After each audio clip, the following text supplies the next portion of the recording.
Good morning, my friends. My name is Meg. I am lactose and gluten intolerant. I also eat on a personalized phase 3 low FODMAP diet for digestive reasons. Now, what is on the menu today? Well, for breakfast, I do have a little bit of a sweet tooth today, and I'm kind of craving something a little bit more junk foody. I found a recipe for gluten-free donuts that are made with a base of Greek yogurt. Love the idea. So that is what we are making for breakfast today. So I've already gathered up all of the ingredients. Let's go ahead and get them made. Breakfast today are homemade gluten-free baked donuts. For the base of the recipe, I am using some of my homemade gluten-free flour, which is the same as batter, then some almond flour, some salt, cinnamon, and ground nutmeg because I didn't have cardamom. Use that instead. Gave the dry ingredients a quick mix, then on to the wet ingredients. Some of my lactose-free, fat-free Greek yogurt, egg, and then I did cut back on the sugar by 25% because I was going to be adding sweet toppings in the end anyway, so cut back on the sugar a bit. Then some vanilla measured by heart, of course. And then I gave those a quick whisk, and when they were mixed, I added them in with the dry ingredients and stirred everything until it was thoroughly combined. Now, I recently just got this little donut pan. I was very excited to finally get to use it. Using a couple of spoons, I filled up each of the little donut sections with a little bit of batter, making sure not to overfill them. And then I put them in the oven and baked them until I could insert a wooden skewer in them and it would come out clean. I let them cool in the pan for a few minutes before removing them and letting them finish cool on a wire rack. Then it was time for the toppings. To 3 of them, I just added powdered sugar. That was it. And then to the other 3, I melted up a bit of chocolate chips with a small amount of coconut oil and drizzled it over half of each of those donuts and crumbled up a small amount of slivered almonds over that. I didn't want to go over the top with super sugary glazes on these donuts. I went simple and they turned out beautiful. There are my finished donuts. I do have half of each of the topped donuts, the 2 different kinds that I topped, with a little bit of raspberries. I might have a little bit of yogurt on the side too, but I'm very curious to try my little donuts. We'll go ahead and start with the powdered donut first. You guys can see the texture on them. It's not bad at all. It's actually pretty nice. It's very cakey. So let's give this a try. That is a really good, like, spiced cake donut. Holy smokes. I'm also really glad I did cut back on the sugar in the recipe because having the powdered sugar on it added like the perfect amount of sweetness, and I think having more in the actual cake might have been too much for me. But wow, yeah, that's really good, just plain with some powdered sugar on it. Ooh. That's so good. I feel so like I'm splurging right now, like so much. And there is the donut that has the chocolate and the almonds on it. Let's give it a try. Yes, yes, yes, yes. Oh, I'm so excited. This is definitely going to hit that donut craving that I basically had since I went low FODMAP. It was just too difficult to find donuts like gluten-free, dairy-free, blah, blah, blah, all the requirements I have donuts that were any good. And these are actually pretty darn tasty. I'm definitely going to enjoy having donuts back in my life again as an occasional treat. But I'm probably gonna go grab a little dish of some of my fat-free, lactose-free Greek yogurt to have on the side and enjoy my little donut breakfast. I will see you guys back for lunch. It is now lunchtime and I bought something this week that I have been kind of craving lately, and that is some baby arugula. I really need to get back to growing some of this because it is on the more expensive side. But in the meantime, I did purchase a bag of arugula. I did a quick search for a recipe that used arugula as the base that would be quick and easy, and I found a recipe that required beets. I've had this can of pickled beets sitting in my pantry for far too long.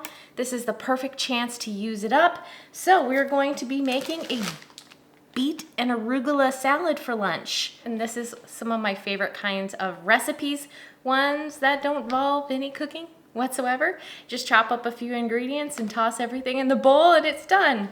So let's get to making lunch. For lunch is a beet and arugula salad. I started off with a base of arugula, of course, about 2 cups worth into my bowl, then a few whole leaves of cilantro, and some thinly sliced red onion, low Fodmap friends. Just switch this out for green onion instead. A pinch of salt. Now, the original recipe does have a balsamic vinaigrette, but I had some of this poppy seed dressing left in my fridge, so I just added it to my salad, gave it a quick mix to make sure all of the arugula was properly coated. I will also include the coleslaw recipe that I got this dressing from down in the description with the other recipes from today, if you guys are interested in it. To the salad, I added some of my sliced up pickled beets. And then using my hands, I just kind of pulled off chunks of some extra sharp cheddar cheese. If you guys are curious why I use extra sharp cheddar cheese, it is because that most people, including myself with lactose intolerance, can tolerate this cheese okay. To top off the salad, I added a small scoop of dried cranberries, some crushed up pecan pieces, and finished it off with just an extra drizzle of the dressing. The beet and arugula salad is complete. This came together faster than it took to set up for this video. It was like minutes because all I had to do was cut off a little bit of onion and chop up a few slices of the beets, and that was it. It came together even faster because I had the leftover dressing just sitting in my fridge. So yay.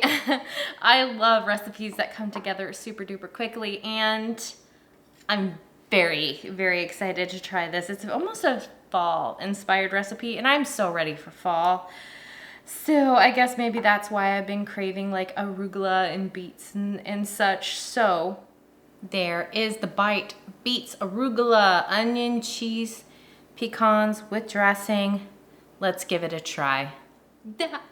That is so super duper good. I realized that I also forgot to put a cranberry in with the bite. So I'm gonna try another bite with a cranberry, but just as this is my new favorite salad. Oh my gosh, this is so good. Okay, we'll try another bite with the cranberry to get the full experience, but I have a feeling it's going to be good. I have a feeling it's gonna be very good. There is the bite with cranberry. The salad is already so good that I can't imagine that the cranberry could ruin it in any way. It's only gonna make it better. I just know it. Chef's kiss. This is my new favorite salad. I'm gonna be eating this like every day this week. It's already settled, and I'm gonna have to get more arugula. I have to grow arugula. It's been so long since I've had it, and I missed it greatly. And now I remember why it's my favorite green. So, I'm going to go enjoy this lunch very, very, very much. And I will see you guys back for dinner. Dinner tonight are tofu steaks with a creamy chipotle sauce. I need to start off by making the marinade for my tofu steaks. I added some red wine vinegar, some gluten-free soy sauce, and it asks for chipotle peppers and adobo sauce, which I do not have, so I added a bit of tomato paste and some ground chipotle powder to my bowl instead. Oregano, cumin, and maple syrup with some water and some fresh squeezed lime juice. I whisk that up quickly before setting it aside and beginning on my tofu steaks. Now I took a block of extra firm tofu that I had already pressed and I cut it in half lengthwise to create 2 even tofu steaks. Then using some chopsticks to make sure I didn't cut all the way through the tofu, I made a few hash marks. This would help the marinade sink further and deeper into the tofu and give it a kind of a cool little texture at the same time.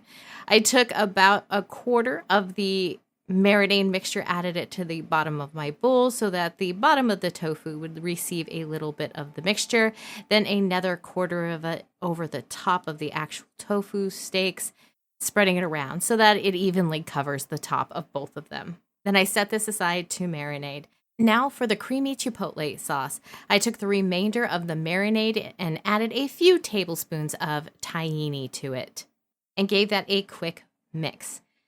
By this time, the marinating tofu was ready to cook. I carefully took each of the steaks out and put them into my air fryer basket because I couldn't be bothered to cook them in the oven today.